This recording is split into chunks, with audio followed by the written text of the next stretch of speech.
আমাদের বাম দিকে ছিল এই যে হেমায়তপুর থেকে যে ট্রাক, সিমেন্ট কোম্পানির ট্রাক, আর যে সিএনজিটি আসছে ওটা মানিকগঞ্জ থেকে সিএনজিটি আসছে যাত্রীবাহী যে সিএনজি ট্রাকটা, ওটা মানিকগঞ্জ থেকে আমাদের সিংগার দিকে আসছিল।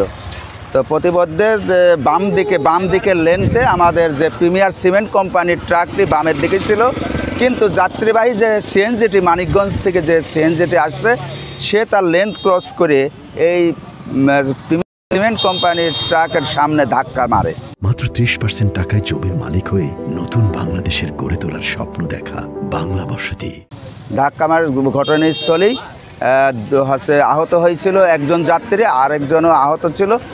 তৎক্ষণাৎ ওখানে গুনাপাড়া আমাদের উপজেলা স্বাস্থ্য কমপ্লেক্সে পাঠানো হয়েছিল। পাঠানোর পরপরই সেখানে গিয়ে একজন প্রথমে মারা যায়, পরবর্তী আবার কিছুক্ষণ পরে আরেকজনও মারা যায়। দুইজন যাত্রী, একজনের বাড়ি আমাদের ঝিটকা হরিরামপুর, আরেকজনের বাড়ি নীলুয়া দৌলতপুর।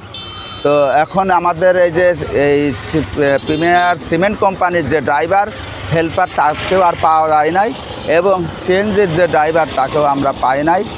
আমরা এ বিষয়ে সড়ক পরিবহনে আমরা মামলা রুজুর প্রক্রিয়াধীন এবং আইনগত ব্যবস্থা প্রক্রিয়াধীন।